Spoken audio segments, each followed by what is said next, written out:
I see your demons, I'm telling them it's on sight. I'm just playing, I don't fight, I do pray. I only go the way of Mr. Yahweh. Try to correct me. I'm excited to have you on the podcast today. I've heard great things about you. We got to hang out 2 days ago. Yeah. Dude, I'm losing track of time here. First off, happy birthday. Oh, I know. Well, you. we got to introduce her. I Who told are they Raquel, saying don't happy tell birthday them it's to? my birthday. Don't sing happy birthday. And not in 2 languages like they did for you the other night.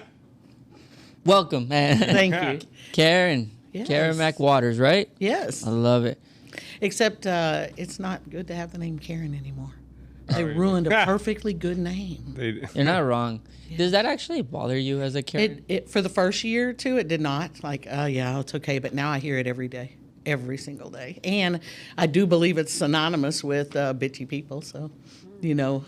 Well, good news is you have the right to bring that reputation back into good standing. I wish I could influence the world like that, but it's not untrue. You know, people shouldn't be unkind. So that's I'm excited for this podcast. I'm telling you. No, but we got to hang out 2 days ago, and I mean, we sat down and talked for like 15 minutes, and everybody that's met you and everybody that's talked to you so far is like, whoa.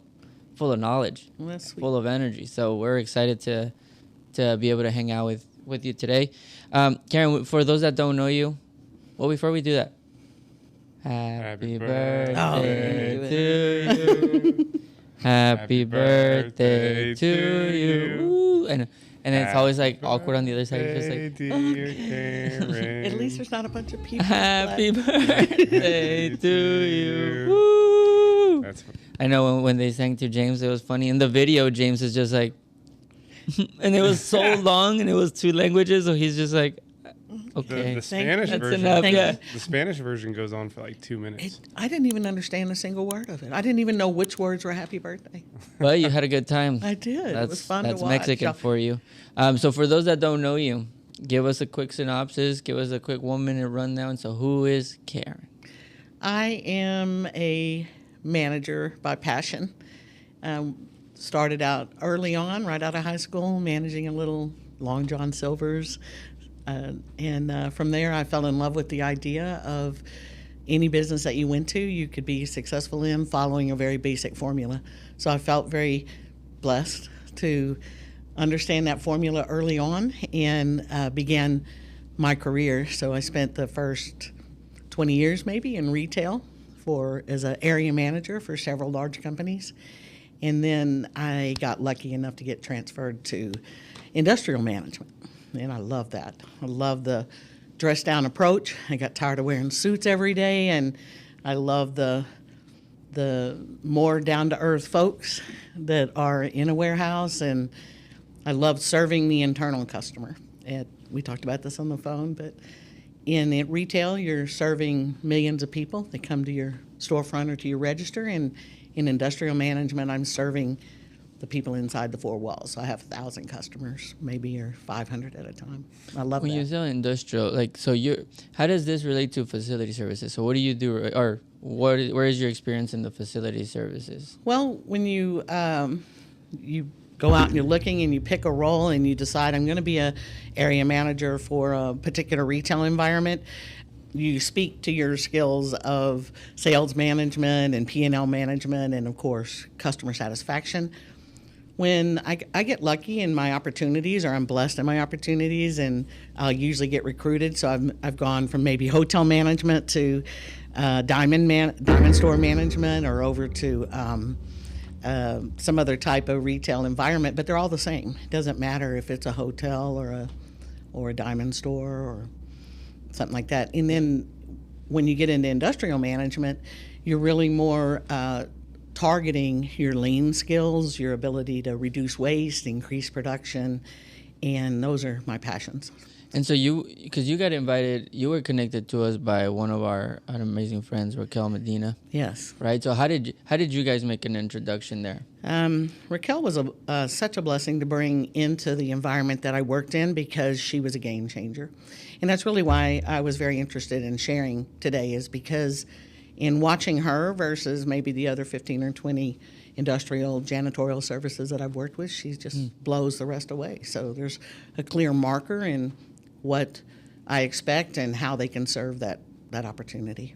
So to give context to the listeners, that's we were introduced by Raquel, and we spoke on the phone, and that's kind of what made this a very. I was looking forward to this podcast. You want us to move it up? You can move it up if you want. Okay, cool. What I'm excited about this podcast is that you get to show them the other side. So usually we have cleaning companies on the other side, but we never have the actual person that hires the cleaning company and that has to see their performance and renew their contract, like basically the other side, right? The contractor to the cleaning company. And so we're super excited to be able to explore that with you. Raquel said you had a bunch of experience, and just from sitting down together, I know that our listeners will be able to get some golden nuggets from this. So let me ask you a quick question, and then I know James is going to have a lot, so I'm excited. First question for you. When they're first approaching you, so let's say you go out for bid, or you need somebody to help you out with the janitorial and the big facilities that you oversaw. How did they get your attention first? I don't know if that's talked about enough. It's talked about like how to win the contract, how to bid and all that, but like how do they even go on your radar? Because you said, yeah, I also have 1,000 employees, so like I don't have time to be running around seeking. Or do you guys seek your own janitorial, or do they come to you? How did that happen? We get a lot of folks that knock on the door. And I try to do unto others as I'd like done to me. Coming out of a sales and retail environment, I don't slam the door in people's faces. So that's maybe one little bit of difference, is I do tell them every year I will reconsider these contracts, and I'll be happy to look at yours as well. If I'm with a great vendor, I'm not moving. But it's certainly part of the ISO process or lean process to review annually, and that's when they get the opportunity to come to the table. I will let them bid. It gives me an up-to-date idea of what their service level agreements are and what their pricing is. Just like interviewing for a job, you find out what your value is, even if you love the job you're in. So I do that annually to check myself and make sure I'm doing the right things for my company. I feel so uneducated right now. I know. I got a ton of questions. I'm gonna ISO? Those are my questions. What's too. an ISO process? Sorry. Well, any business that deals with lives, medical, military, aviation, they require you to be ISO 9001 and other certifications. But it's really just forcing management to use a good management system. And they're forced by the fact that they have to be audited and show records. So they're bullied into being great facilities so that no one dies from any mishaps they have where they don't have quality, and so they make a bad incubator part for a baby or a bad part for an airplane and it falls out of the sky. So that's kind of, we use that reference. 6 Sigma means 1 in a million, and that's our goal when we're dealing with any life-threatening. But Does a 6 Sigma means? yes, that's what it means. I had no 1 in a idea. million. I'm getting so educated right now. And the idea is not to have more than, and you shouldn't even have the 1 to be error-free, but 1 in a million is the goal, because 1 is a potential death in life involved industries.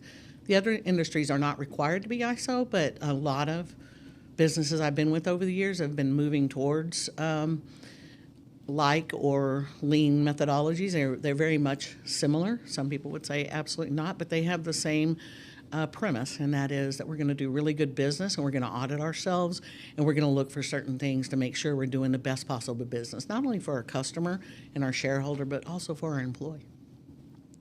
Interesting. Yeah, I'm gonna let you ask questions, because if not, I'll keep going. No, I'll take over. So I want to ask you, I guess, 2 things all in one. You had mentioned, I want to talk about like vendor relationships, because you had said, That's my topic. you had said, once I find a vendor and I like them, I stay with them. Of course. And then when referencing Raquel, you said there's some key metrics that separate the others. And so taking that from a high level, vendor relationships, you're very loyal to your vendors. Yep. Obviously, they're hitting a key metric when it comes to providing services for you. What are some of those key metrics early on that you're looking for from a vendor that strengthens that early relationship? That's a great question. And when they come to, especially when I'm looking for a service, I go open a warehouse, or I'm taking over a warehouse and I know the service is deficient, I'll ask, I'll just start calling people, and usually just go to Google and I'll start looking for folks and inviting them in. And on a contract that large, $10,000 a month, give or take, for a 2 or 3 porters, and I was up to 15 porters at any given time, then I'll try to invite in as many people as are willing to come. So I'll take the time to visit with 5 or 6 housekeeping or janitorial vendors, if that's a subject I'm looking in. And when they come to property, they're all pretty much the same. They bring you information. They're very friendly. They tell you everything you need to hear. They walk with you. They understand the scope. And then it's usually the next steps. I'm not looking for best price for any means. In fact, I don't think I've ever gone after the lowest price. That's not where I want to be. When you're cleaning at night, maybe a church or an office building, that's a little bit different formula than the 6 to 15 people that are cleaning for my customer, which is the associates inside the building. So I do have a much higher standard, and not that I probably would have a high standard no matter what I was in charge of that involved cleaning, but what Raquel was able to bring, to speak directly to that, was as soon as she got involved, she understood immediately, and even if she didn't, she accommodated immediately, and that's a difference. I asked her group for, please let me have your flow path. I want to see what your 15 porters are going to do each day so I can speak to that. Flow path. Yes. I know some people don't know. I know a lot of people do, and I know some don't. Yeah. So just to make sure. Flow it path. Is really just their work queue all in an order. So it's traditionally called scribing the roll, and once you scribe the roll, and that's one of the things that I've been talking to the ladies that I've been meeting with here this week, due to the beautiful camaraderie and getting people together. We talk a lot about when would be the right time to take on maybe some coaching or some advantages that you could get with having a mentor in a certain area. And we talked about that. We talked about once you know the role. That was a thing Mr. Martinez said in a podcast you did with him. He said it's very simple, but know it. Understand your business. Break it down and understand each little piece. That is a must. If you're going to be excellent in anything you do, you must understand the pieces. I know Raquel, maybe it wasn't fun, and she probably didn't have to do this for anyone else, but she would literally walk with me, or we would time. So every time we'd start a new contractor, I'd take her with me. I got laid off at one place, and I went to another, and I took her there. And she would come in for the first week and time her associates on what it took to manage my new building, whether it was the restroom cleaning aspect or the floor sweeping, because I wanted to be able to speak to that. Most people don't realize 1 million square feet takes about 16 hours to sweep, if you're talking about the entire floor. And by the time you get up one aisle, they've already dropped something at the end of the first aisle. So the start over doesn't get to start for a day or two unless you decide you're going to bring in 2 more, and now you're getting it done in 1 day. So that's the decisions I want to be able to make. But moreover, I want to be able to speak with knowledge to my leaders, the ones that upline, the general managers are the ones that actually have to manage the budget and things like that. And most of the time when I make a case, I can get an additional support in that area because I'm able to speak specifically to what I can get done in that time because we've done the time studies. So she and I will go right up a flow path, we'll do the time studies, and we'll put it in the book of records that I keep for everything, and now we know. And if we need to add a body, we can make a case just like that. What's up, Profitable Cleaner listeners? Quick question for you. Are you using 5 to 7 different platforms just to manage the everyday operations of your commercial cleaning company? If so, let us help you consolidate that into one platform. Introducing you uSource. Go to usource.com, book your free demo today, and actually get started on your trial for 60 days. No charge for 60 days, all from time and attendance to reporting, vendor management, operations, sales. It's time you stop using 5 to 7 platforms and consolidate into one. So listeners, don't forget, go to usource.com and start your account today. What are you like reporting to your leaders? So like obviously you time out the flow path.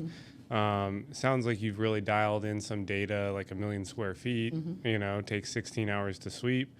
That's news to me, and it makes a ton of sense though. Yes. So you're doing this, it sounds like, with a lot of intentionality, and then you said to report back to your leaders. What exactly are you reporting back? In most cases, they do not ask. In fact, facilities is one of those things they really just want to trust you to get it done. It's not on their forefront because it's hard enough to manage production and sales. So that ends up taking up all of their time. And I try to make the role seamless, looking for vendors that I know are going to be there when they need them, and that's part of the conversation that I wanted to have today in what makes someone excellent. A great example is I would call Raquel when a water heater blew up and put 6 inches worth of water in our massive break room, and I'd say, I can't find the Zamboni key. Do you know where it is? And she said, she's putting on her shirt, and she goes, I sure do. It's hanging on the wall, and here I come. I said, no, I got this. I got a whole cleanup crew out here. You know, it was Thanksgiving night. And she said, here I come. I said, nope, don't come. And she did. She showed up at the door. She gets out her Swiffer, and we've got the Zamboni out, and we're trying to clean the wire. That happened to me 4 times in the last 5 years, and all 4 times she was spot on. We had a skylight crash in, and immediately her and her team were like, whoop, they were right there cleaning it up, sweeping it up, and she doesn't even stay on property. So that's just how responsive she was to understanding when there's an emergency. Yes, I can handle it, and no, it's not in her contract, but she knew I needed that, and she was there. Well, I think that goes back to your accommodation piece, right? You said that was like a big piece to winning a contract, and I think that's an underrated thing. But how do you know that she's going to be like that before she wins the contract? That's a great question. Yeah. You really don't. You can only hope. In the first meeting, I do have I am very intentional. That's the right word. I'm very specific about what my expectations are. I am the vendor that wants to see you regularly. I am the vendor that wants to understand your business model, that wants to understand how you treat your associates, or will make a permanent change if something gets brought forward that maybe you're not paying by the laws. So I am upfront about that. I just tell them right up front, listen, you can't come here and be unkind or unfair to your associates. It's something I'm going to be watching for, because I believe in high integrity and principle in order for everything to be successful. So I really do pay attention to that. And in her case, where they won that contract, she was not at the original space. It's just when I vetted everyone out, this was about the middle range contract. I liked the guy. I liked his commitment, and surely he knew what he had, because Raquel's worked with them for years, and so he knew what he had. But to answer your question on what I'm reporting back, very rarely do they ask for details, but when there's a problem, everybody wants the details. So there was an incident where a manager came forward and said, hey, the pick carts are struggling to go down the aisles, and we had about 1 million SKUs in the building hanging. We were a clothing company, and she's when they say we don't really feel like it's going the way it should, and our picker carts are running over them. So I said, okay, that's wonderful. I'm so happy you're asking about this, but let me show you. So the housekeepers may not be doing what they're supposed to do. I was talking to Raquel about it, and I said, hey, I'm going to have a manager work with me today with your team, and we're going to mirror. We're going to watch how this works and bring them up to date. So once they were able to see that before that porter could even get up the aisle with their broom, it was a massive aisle. There was already their employees behind them throwing stuff on the ground. So it was a great experience. And Raquel was there before we even got through, and she was just standing there with us talking through it. And when we were done, the gal said, okay. The manager said, we're going to do an initiative for the employees to stop making it harder on the housekeepers. So it was a beautiful thing to have the knowledge and it wasn't just, oh, maybe they're not doing well. Oh, I'm sorry, there's stuff on the ground. No, we knew very well, because we meet often. So the difference also in the team that I had with her was we developed communication where we were talking to them all the time. We wanted to know their hardships. We wanted to know the areas where they were maybe being treated less than kind. We wanted to know the heinous stuff that they shouldn't have to be dealing with in the bathroom. And so we could do better. We could bring it up in our huddles. We could put it in our memos, and just in general, we could change the culture in our own building to be better to our housekeeping team. Now, why do you feel that? And maybe I just got to interview more. We got to interview more facility managers and directors, because now I'm very curious on different practices that everybody holds. But you mentioned something which is like they don't require reporting until there's problems. It sounds like that's the facilities. Isn't that the reality with housekeeping anyway? Yeah, exactly. It doesn't exist until it doesn't exist. Until it does exist, because That's right. it's a problem. So it sounds like you with your vendors. At what point did you learn from your training or your your development, where you're like, you know what? Maybe even if they don't ask, I'm going to keep reporting, and I'm going to have all my data ready, because they will come, and then I'm going to be able to just be prepared. Because I don't think there's a lot of people that do that. You know, and I kind of feel sorry. I hear the peers in this group, housekeeping or janitorial teams, talking about how hard it is to build the relationship, that they don't get the same opportunity to build the relationship that I create for the vendors that I work with. But if you understand anything about business, you understand that you have to manage every piece of it, not just any one piece. It isn't just about what the customer thinks or just about what the P&L says. It's really about the whole piece. So I intentionally look at all the aspects of anything that I'm engaged with, but I may have 40 vendors at any given time that I have oversight over in multiple units. Right now I'm working with 6 units and probably have 20 or 30 vendors that transition throughout all those warehouses, and I look for the exact same thing in each one of them. And even if it's something as simple as pest control, where I very rarely see them, or chemical control, I still am intentionally developing a relationship with that person. I want to talk to them. I even want to know their kids' names. I want to understand who they are as a person, because if I understand their business model, I know when I can call and what I need, and then I also know what I can't expect from them that wouldn't be fair to judge them for if they weren't able to provide that. So it's very important to have a intimate understanding of your business. I'm often surprised, and that's one of the advantage of understanding Lean Six Sigma or an ISO system or TQM.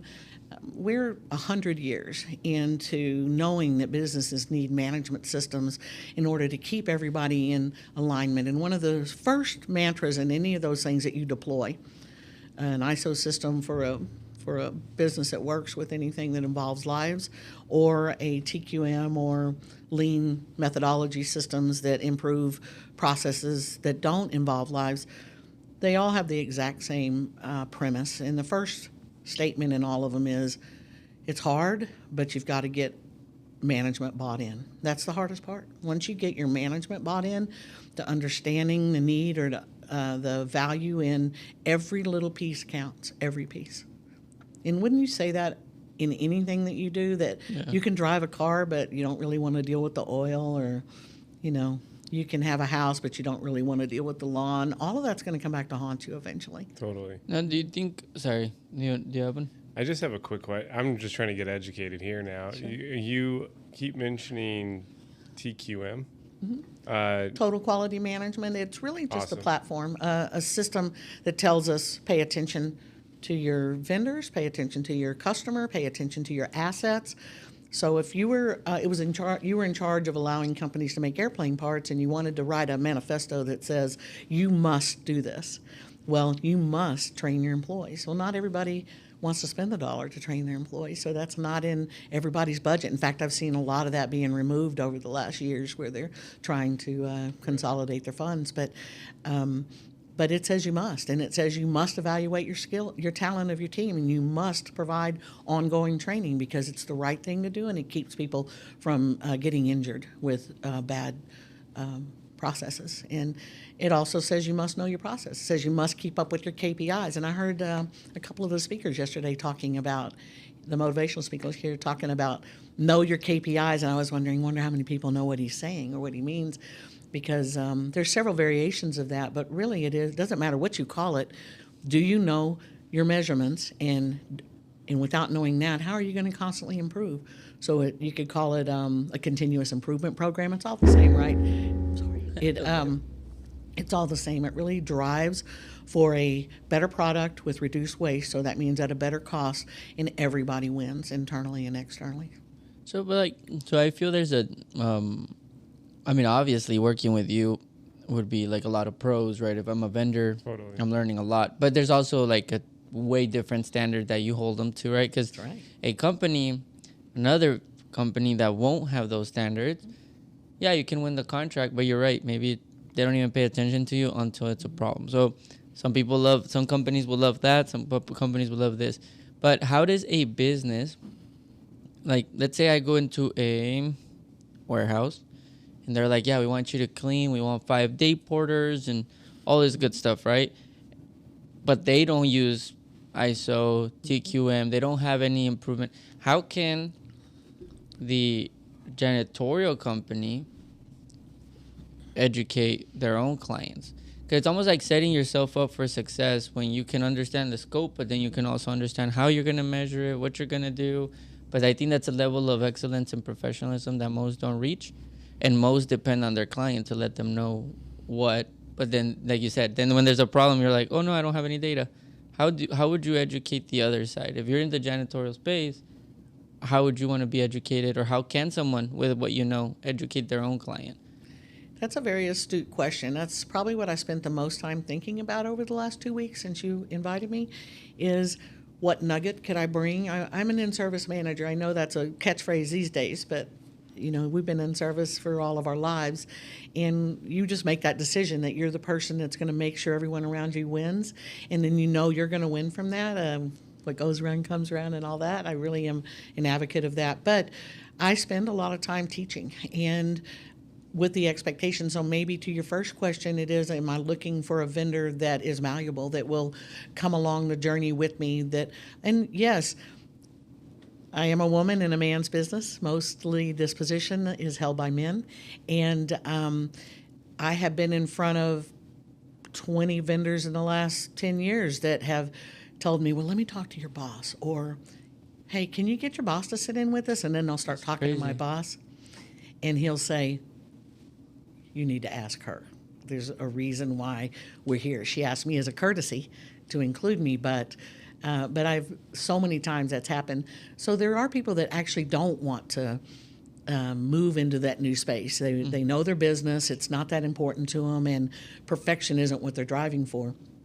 But luckily, in the cases where you have the Raquels, where they're very customer-centric and they very much want to do the right things, not only are they students, but they then become to appreciate that. So I'm the warehouse that my vendors bring their bosses to. So when their RVPs or their presidents come into town, they bring them to talk to me, because not only do they know I'm going to be very specific about all the great things that vendor leader's done for me, and usually this isn't just my account manager, this becomes their manager, because I also have that relationship through regular contact and sharing of this type of thing. But when they bring their bosses, I'm a rare individual that'll also make sure their boss understands how great they've done for me. So I am a one-stop place for anyone that has visitors coming in from out of town. And I never say no.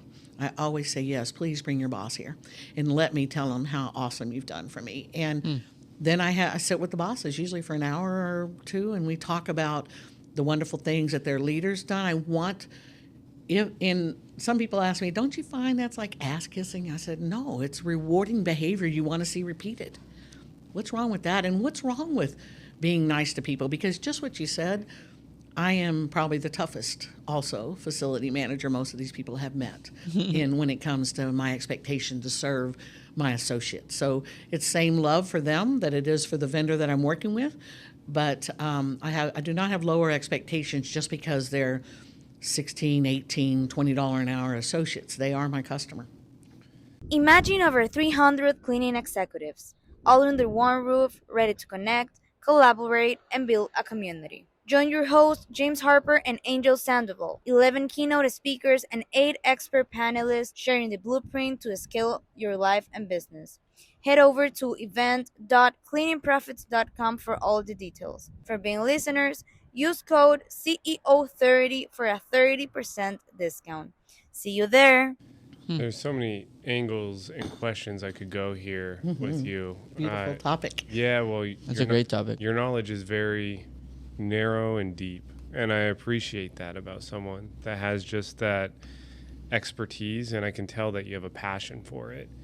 My first question is, going back a few minutes ago, you said sometimes you're working with 40 vendors at a time, and I know a lot of these service vendors, there's overlap there. Like, okay, take the water heater issue you talked about. There's plumbing, there's cleaning. How do you, or do you, ever have your vendors communicate?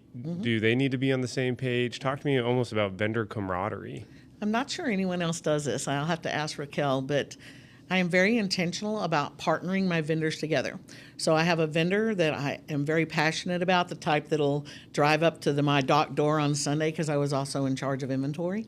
And if I was out of it, my job was to never cause a business to shut down for any reason. So that meant the first thing the gentleman that hired me said to me is, never run out of anything. That's what I expect out of you. I said, okay, that's an easy goal. So that was part of my responsibility. But in that, developing those same, so to back up one step, the drive for me is perfection. I don't want my warehouses to have to close for the day. I don't want, because of a piece of equipment. So PM programs are important, or all the dusting, so that stuff doesn't get contaminated and that type of thing, or we don't get slowed down because they found a bug because we're dirty. So it all ties together. But partnering those vendors together is very important. So Raquel ended up knowing half the vendors in my house, because I would bring when the chemical man would bring his specialist out, because we were a pretty good sized client for him. And then that specialist, I'd have them meet with Raquel, because she's the expert. And I'd let her pick what chemicals work for her, and I'd put the bank up for her. And so wherever she went with me, made sure my chemical man also went with me, and my supply provider, my housekeeping supply provider. And he knows her now personally, because they have partnered together so many times on what's best. In COVID, we had great meetings because we were setting the way for the future. I'll tell you one little story about COVID now I'm thinking about it. You do a lot of business with the U-Lines and all the big companies, a lot with Amazon when you're especially when you're in the purchasing side, but even if you're just on the maintenance side. And during COVID, we'd spent millions and millions with these large companies. No one cared if we never saw a glove or a mask or a sanitizer, and that was hugely stressful for us. And I was on the team to supply the entire organization with the PPE. And begging, even my best vendors would drive their trucks up and sit at the Lysol place for their pickup, and Lysol would say, no, we're not loading you today. But I knew if their can of Lysol got on that truck, it was coming to me, because of the way I developed those relationships. So that's another reason why I spend so much time investing in them, making sure they get every penny of the wallet share. I always go to them first. Hey, I have a big project. Do you want to maybe step one set to the right and do kitting for me? Or do you want to try this? Or do you want to come in and get involved? And so I always make sure if I have $1 to spend, that it goes to the people that take the best care of my customer, which is the employee in the building. And with that said, during COVID, Raquel actually went out of the country, got me sanitizer and mask, and brought them back in the country for me. That's a vendor, that you want to keep. That's wild. That's awesome. Nobody in the Raquel. world. I Shout spent out, Raquel. millions with these other companies. They didn't care. And they're all companies you've heard of over and over again. First aid companies, supply companies, all of that. And she was the one. She's one of my smaller contracts, because housekeeping just doesn't beat out supplies for a massive complex. And she was the one that went and got that stuff for us. And we That's were very able impressive. to supply our other units across the country with it as well. That's very impressive. That's an amazing story. It's a good testimonial. Yeah, exactly. for her. Ooh, shout out Raquel. Now you know. And you said something that you expect perfect. I just real quick. You said I'm the toughest, but usually tough people care the most. Like the ones that love, because they love you so much. Like they'll keep giving you their business. Do you feel like though contractors that you've met shy away from the expectations that you've set in place? Like, do you get a lot of people maybe that see your scope, or that you talk and they're like, I don't know. Yeah, some have. What it is they make a decision whether they can come to the plate or not. If they can't bat, they don't come to the plate. I don't have the structure. I don't care, or I'm not the one that's going to come see you every month. So, hopefully you hire me, but if you don't, oh well. And then there's some vendors that I give an opportunity that maybe in a unit where I take over, where there was already contracts in place, I'll give them a good 3, 4, 5 months, and I'll call them regularly. And this last time, 6, 8 months ago, when I took over a new set of warehouses, I was shocked at how many people would not come see me. How they, I guess, just like you said, they assumed it was ongoing and they hadn't visited their client in a long time. So the most important thing that I wanted to share today was what you said a while ago, and that is how to be different. I hear all these beautiful people here over the last few days and at dinner the other night. I hear everyone talking about how much they care, how much they want to make a difference, how important their customer is to them. And I love hearing that language because it's not just for me. I'm also in the exact same position. I'm someone else's vendor. And so that mindset is there. And I'm thinking, what do they think means above and beyond? What are they presenting, like you said, right up front to look that way? And I think I have some input there. I think if I was in their shoes, I would do things a little differently. I notice a lot of housekeeping vendors in particular have a stand down mindset, but not because they don't want to, but because they feel they're not as valuable as maybe the forklift repair vendor is. Because we have taught people over time that housekeeping isn't a valuable job, and we've taught people over time that they're not worthy because they clean the toilet, when really they're the king. Who wants to clean a toilet? And they're cleaning the toilet after me, so they are much more valuable than I am to this institution. Yeah. Anyone can do what I do, but not everyone wants to do what they do. So one is, of course, creating that value and understanding within the teams. We don't have turnover. Raquel just does not have turnover. It doesn't matter if they're not the highest paid, because usually housekeepers go into an environment where they're not paid as much as the associates on staff, and they become to know this very quickly because they become friends. And so that's a tough situation. But these folks aren't getting paid as much. They're cleaning up the worst part of these other people's worlds, and they're not being treated like heroes.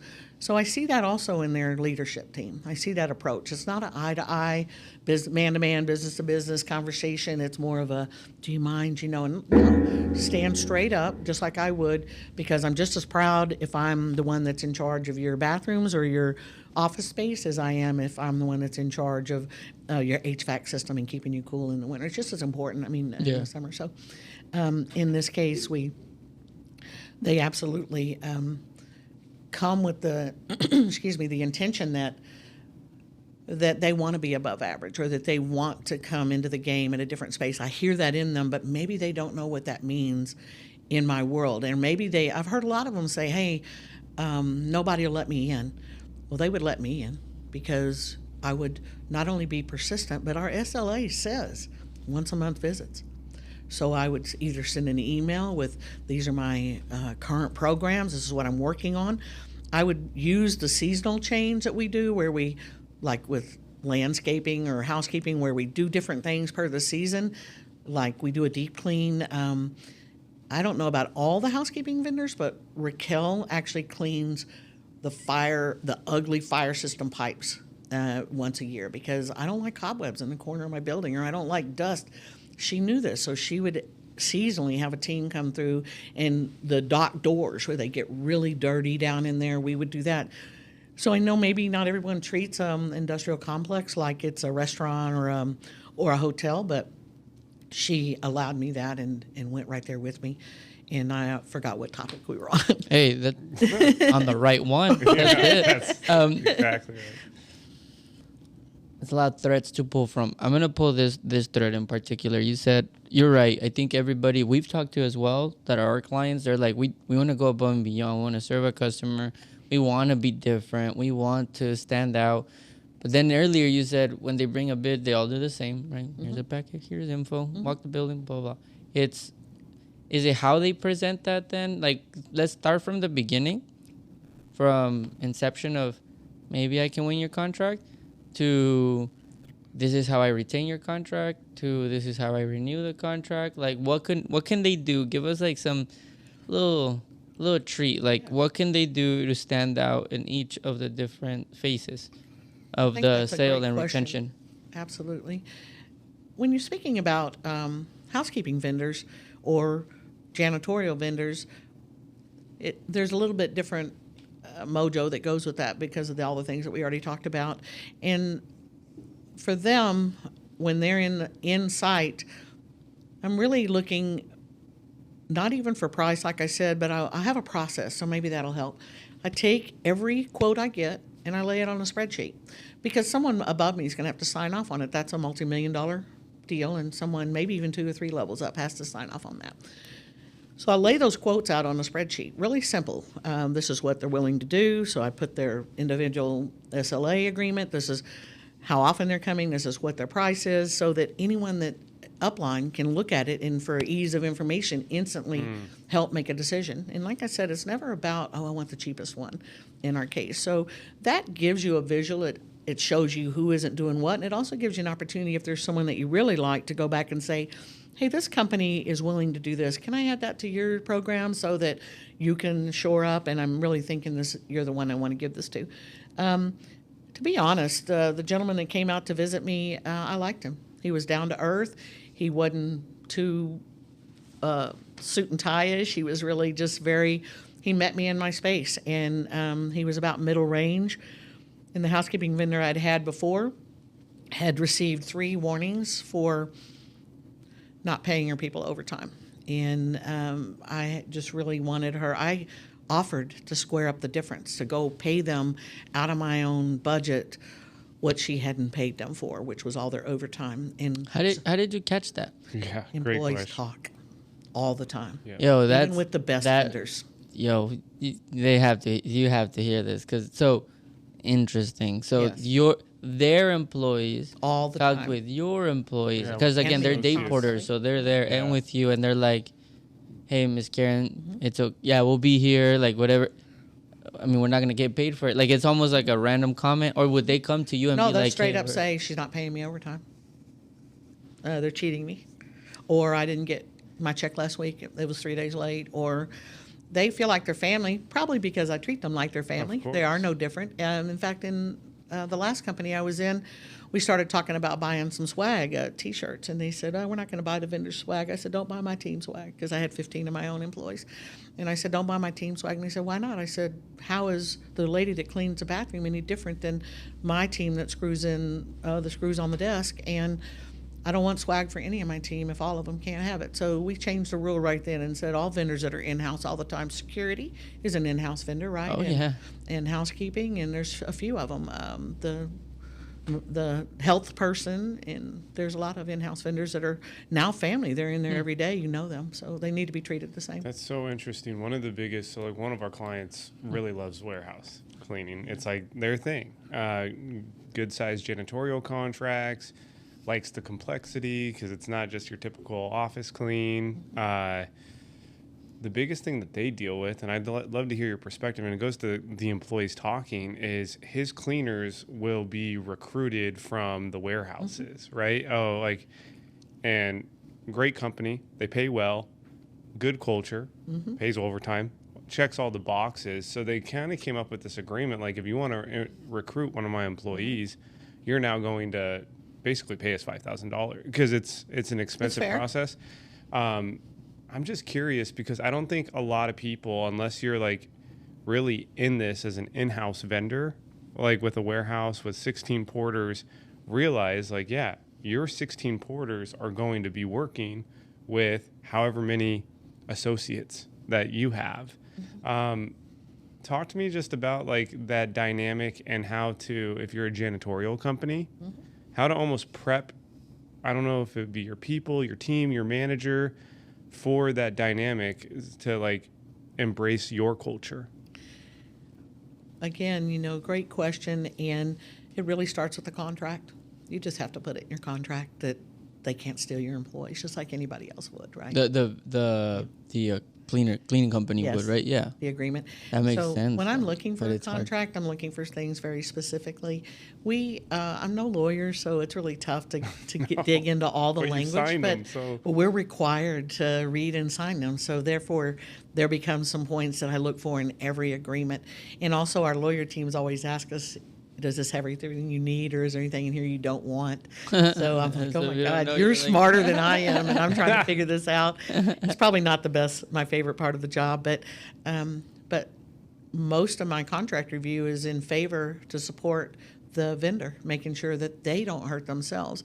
Did they include a 3% annual increase? Or are they Yes. going to have to fight for that next year? Or did they include a pay raise for their associates? Are they going to have to be another $1 behind next year?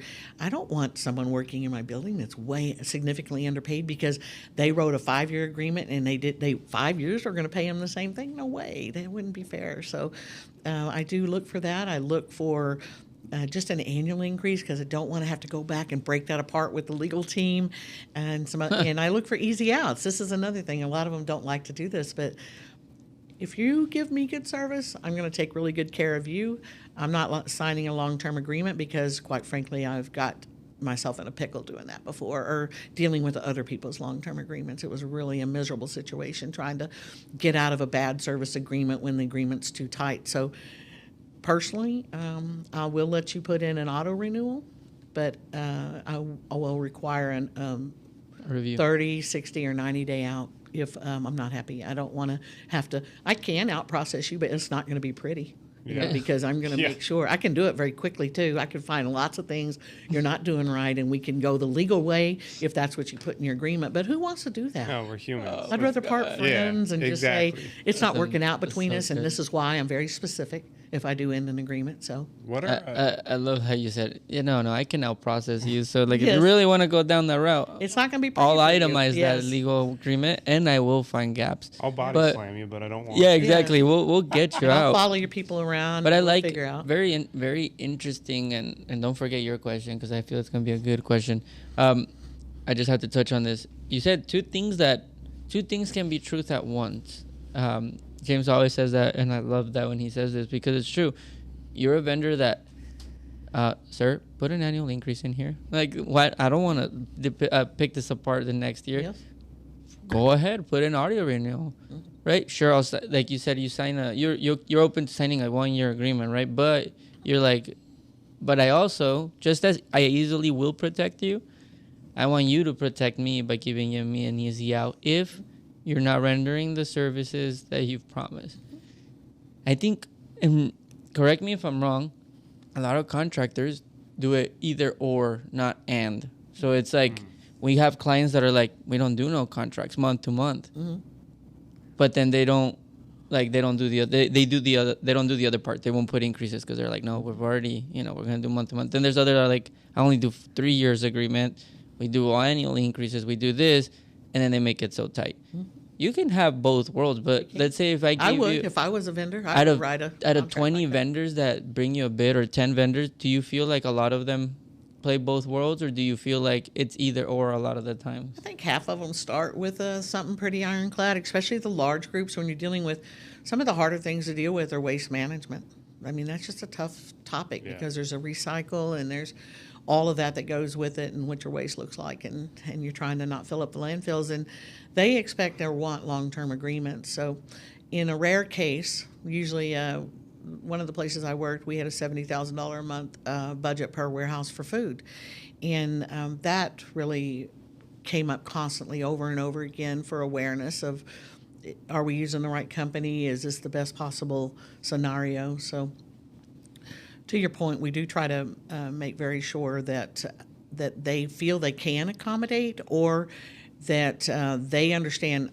Transparency is really the key, isn't it? If I'm going to tell you right to your face, listen, this is what I'm going to expect. We're going to have the best relationship ever. You're going to love me more than any of your other clients by the time we're done. But my expectations are very high. So don't set either one of us up if you're not that person. I know you feel like a lot of people treat you like housekeeping is a afterthought, but not for me. It's a forethought for me. Because everything matters. I mean, if you don't clean under your stations, dust mites come, period. And they're crawling up your employees' legs, period. That's just it. And now you're calling out your pest guy to get rid of a dust mite or a bug or something worse that's getting in a client box because you're not keeping your place clean. So even on my pest control vendor, I actually look at the report. I want to know. And if they don't write in there how much activity they saw in my 10 cats, I ask them, how many mice did you find in my building? I want to know. Yeah. Hey, what's up, guys? Today's episode is brought to you by Cinch. If you're ready to take your commercial cleaning business to the next level, we have you covered. Maybe you're struggling with how to bid, how to create professional-looking proposals, or just how to ensure your customers' accounts are actually being cleaned at night. Introducing Cinch Janitorial software. Cinch is a simple, user-friendly software that eliminates these types of struggles that you probably know all too well. Cinch simplifies your entire process and will supercharge your success because they remove paperwork headaches while creating a scalable, efficient, and profitable cleaning business. Get your free demo of Cinch at cleancinch.com. They're here to turn your business into a success story. That's cleancinch, CINCH.com. It's simple, it's Cinch. Talk to me about, I love the warehouse, like, picture right now, because I think it's so interesting how almost strategic you have to get with all your vendors. I think it's awesome. And my wife's a facility director at a university, a little bit different, but deals Very with similar. all those vendors too. And I love like these like random stories like, 40 light fixtures fell, like, and it's Yes. just like, how do you deal with that? Yes. How should somebody, if they're servicing a client like you and a janitorial company, they're doing an awesome job, but then they see something you might not see, right? And they come to you and say, all of your forklifts, I don't know, need clean, right? Because they're just filthy, or all of these racks need clean, but it's outside of scope. I love that. And how should they approach that conversation with The you? out of scope work. Yeah, the out of scope Well, I work. think- And findings. That's a I very think good question. you said something important, and that is Very good. they should report out of scope, because they don't. You don't find very many people that approach you. And as a matter of fact, Raquel's company has approached me in the past and said, you don't need this many cleaners. Go ahead and reduce it.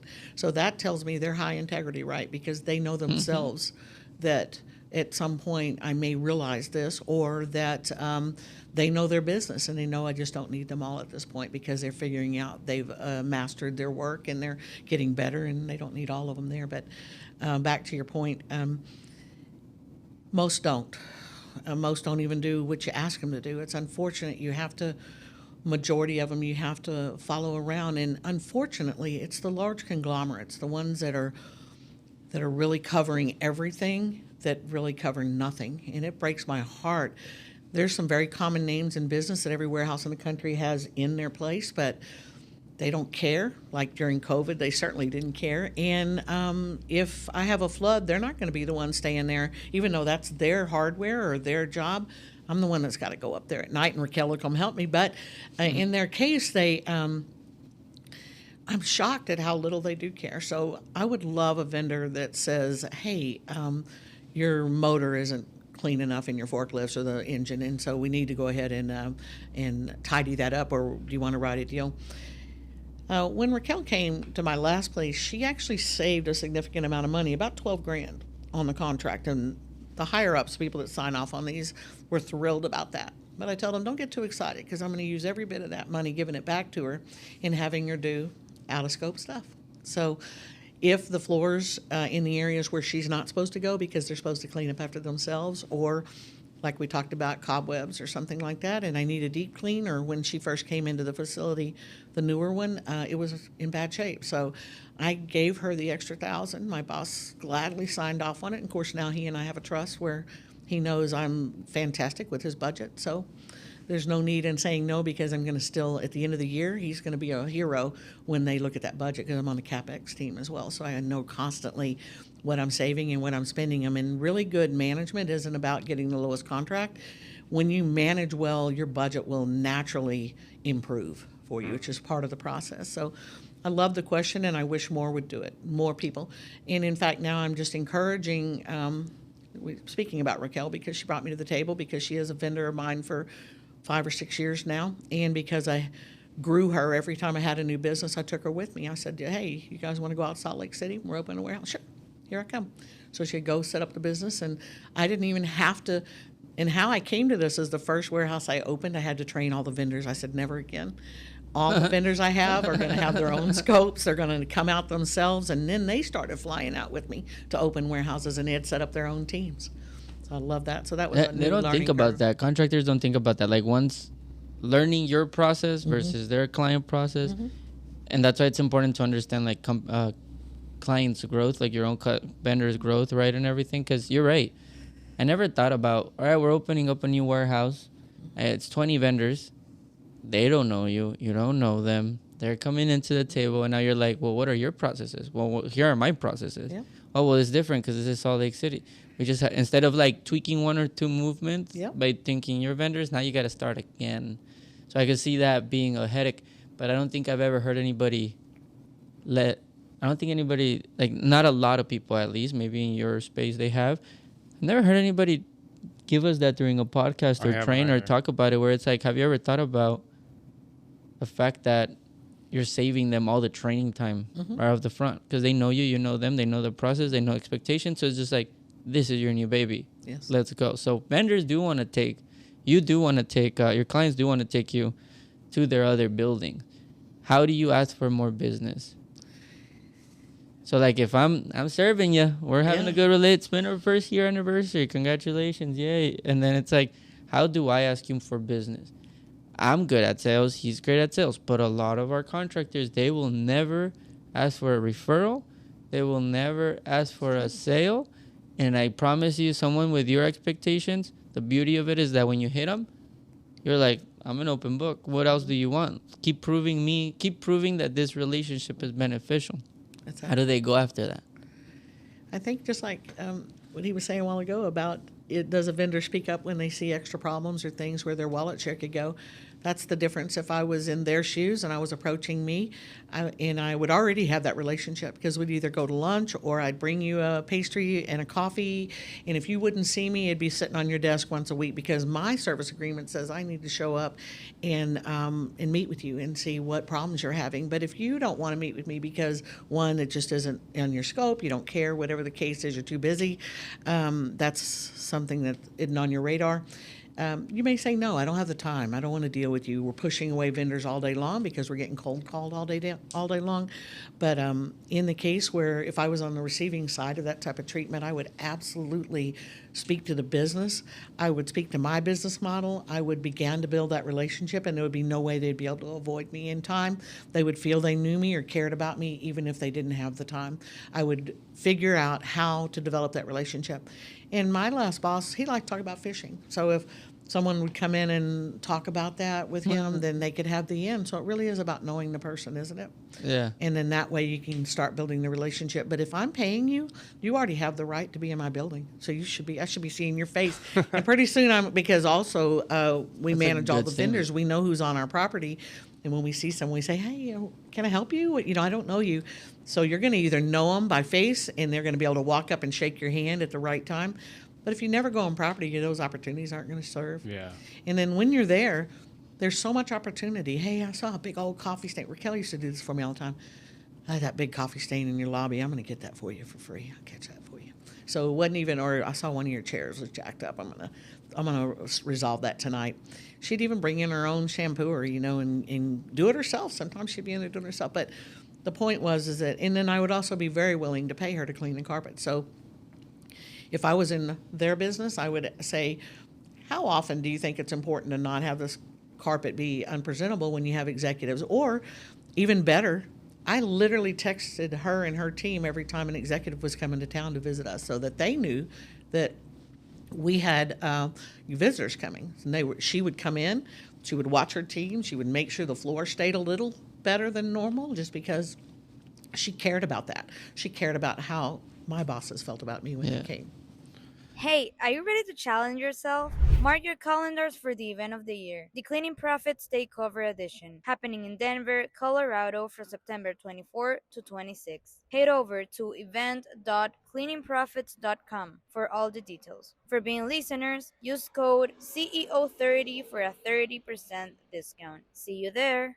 I have a random question here, but I'm just curious. Thank you. I love your energy and your passion for people. I think that there could be a lot of people just to learn from you from a leadership standpoint and a vendor management standpoint. And I think we need more people on the other side of the desk like you. Now, with that being said, I think people in the cleaning industry can also level up their game to meet your standard of excellence. This is gonna kind of sound funny, but I actually think maybe it's important. What type of gifts do you get from your vendors during like Christmas time? And that's a brilliant question. The ones that you like and all of that, because I know if you have 40 vendors, and how important is it too? Yeah, and how important is it? I'm going to be honest. It really brings integrity to the table, because I won't take tickets to games. I won't take anything that's of significant value, I'll take a coffee cup or a little bag or a gift basket or chocolates, and then I instantly share with the team. The landlord always brings a massive stack of goodies, but all that gets to be shared among everybody that participated in the program. But for me, I don't mind. I love the fact that they care enough to consider me at Christmas time, and I care about them too. But it's almost better if what we do, we can do one-on-one. Like, let's do a lunch, or let's, if you're going to an event, maybe you take me with you as a guest like you guys have here, and this type of thing, versus buy me anything. Because my concern is always, how are you going to feel when I start doing my job and you're not doing yours, and you've paid for something expensive for me? And in my world, it is an integrity-driven thing. So where there has been opportunity to gain, maybe to the tune of $1,000 or more dollars, if it was in one-off, or like this person has a cabin and they're offering to let me stay in it, I'll go talk to my boss about it. And most of the time, I end up deciding against it, just for the reason that I'm going to have to look you in the face next month. And if I've got an issue, I don't want that to be a part of the conversation. Yeah. I'd rather do without that gift. Yeah, I bring that up because I see That's very good. I see my wife get. I mean, Yeah. people Of course, she's a people decision-maker. people to win $1 million contracts will do crazy stuff. Yes. But then there's also just little things that are very meaningful.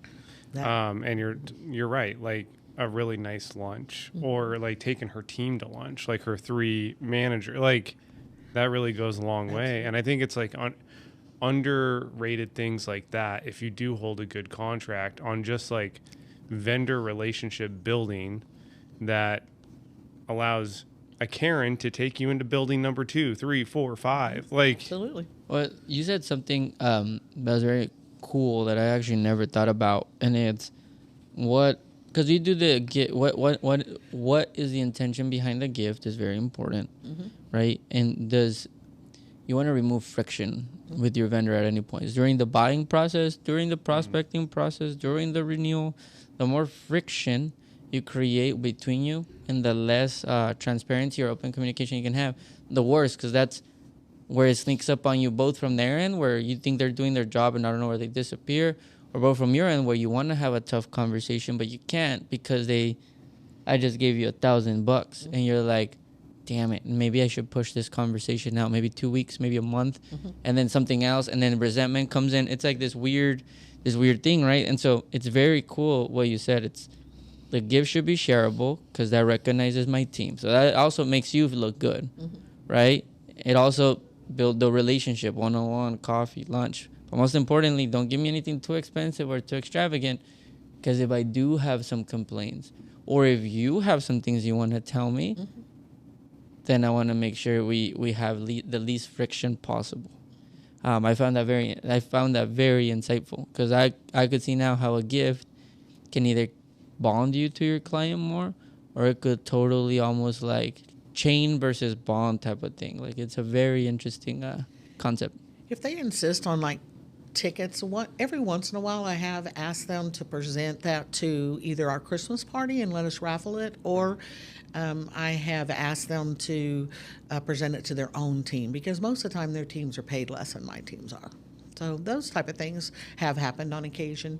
And if they ask, or if I know early on that something's like that's happening, I'll try to. It's really tough to tell someone, no, I don't want your gift. But to your point about something meaningful, I have these little trinket boxes or mugs or cutest little things, girl things, little Holland roses that Raquel brings me from everywhere she goes. So she never has to give me a Christmas gift, because she's always bringing me little kind things that I have that give me love in my heart. I have them on my refrigerator. I have it on my desk at work. So it really isn't about the price for me and her. It's just about the meaning, that it's something cute and I like it. And so that I'm happy to receive and have from her.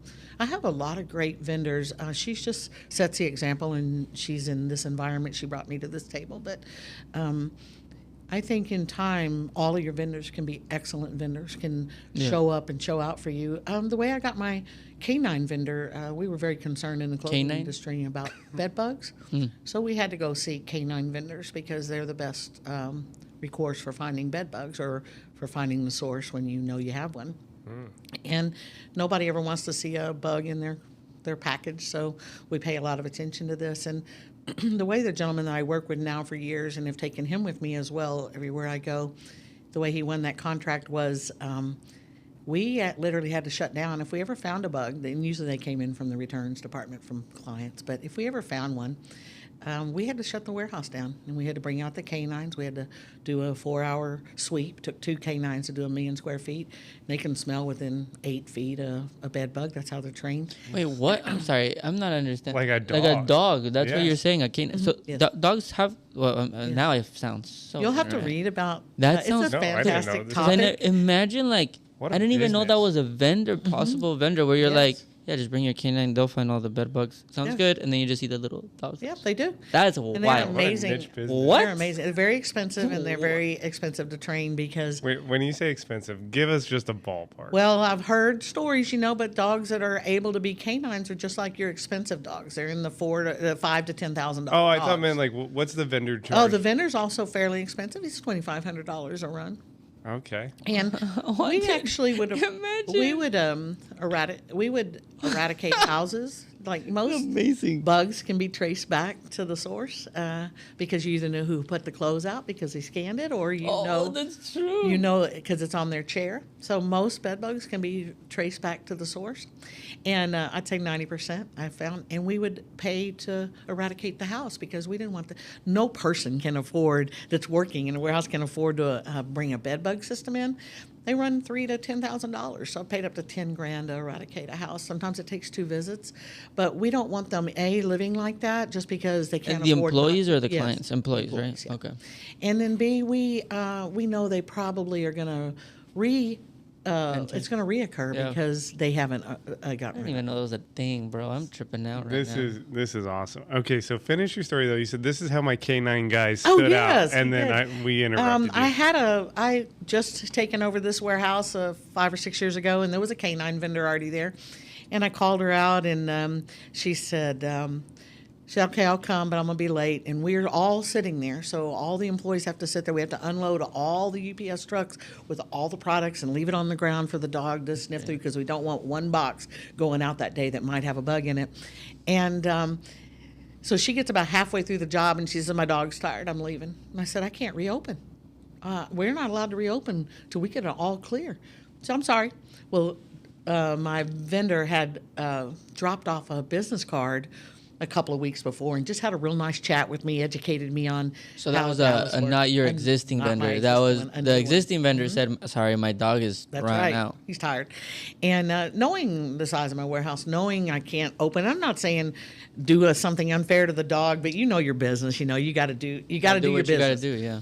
And so I picked up that card and I said, hey, John, I met you a month or 2 ago. You came by and dropped off a card, and I got a problem.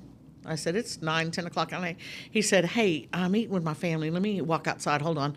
He walks outside and I said, I know it's 10. I know I don't do business with you, but my vendor just walked because her dog was tired, and I can't open back up tomorrow morning. And that's a priority for me. And he said, I'll be there. Let me finish the meal. I'll be there. And he got the contract, and he's gotten all contracts since. And we always say this, and I think some of our industry doesn't understand this. And I heard this once. You don't have to be the first call. Just get yourself in the door to be the second call, because there's going to be a day where you're going to be that second Yes. call, like Exhibit A, and now you've got permanent business. But a lot of people, if they know they can't win the first contract, they're like, I'm not going to nurture this. I'm done. I'm not going to keep putting myself in front of Karen. This is a great story on my event. And your vendor was trying to do the job. They didn't have the bandwidth. Call a guy. He responds. Let's go. That's right. And the repercussions that your warehouse would have had if you didn't have his contact or somebody else, because you could have started calling, but most business would have They been wouldn't have closed. taken it. Exactly. And so the repercussions of, like, now you have to go to your leader, and they're like, yo, it would where have we been at critical. with the bugs? It Where would have we- been more than critical if we had shut down. We shipped 70,000 packages a day, and to not be able to open back up the next day. And that really is my mantra. And my job is to make sure they never go down. So I have to predict if a forklift's going to go down, or I have to predict if a conveyor line might have problems, because the second any of that happens, production stops. And that's my job, is to make sure it never stops. And cleaning and regular pest control and all the other Maintenance, things we yeah. do are just as important. But and all of it indirectly can impact your business and how you get to stay open. But that's the priority. So I look for vendors that understand that. I also end up with the intentional sharing of the wallet. In other words, hey, I'm going to do something a little bit different. Do you want to participate, or do you want to bid this, or do you want to start a new business? Because I trust you and I know we're already in the dog business together. How about if you come start handling my 10 cat business or my regular pest service, Or the landlord isn't able to service the exterior. Why don't you pick that up? I'll call her and you can pick that up for her. So with that, the next thing I'm going to ask of you is that you respond. And nowadays, no one's responsive. Even pre-COVID, it was hard. But post-COVID, it is a remarkable change in responsive time. So it may take a week for someone just to come look at a forklift, and then another week for them to get the part. And you may be down 5 to 15 days with any one of the normal vendors. But one of the things that I speak on often is my expectation of the sense of urgency. And so most of my vendors will respond almost instantaneously. So it makes me look like a hero, but it also keeps my business running, and it makes my bosses look good. So it's a win all the way around. And I make sure my boss knows. And they end up, I hear them talking about it. That gives me the greatest joy when I hear them saying, go call the big, Raquel to help us sweep this up. We know she'll be here. Or go call the bug guy. We know he'll be instantly responsive now, because they may not even know how it came to pass that they could snap their fingers and their world is solved. But that's why I try to make my boss's job seamless. And then I bring in and cultivate relationships with the intent that everyone else has that same goal. Well, listen, I'm gonna take a quick break. And that way he don't play like no way. So I gotta get out of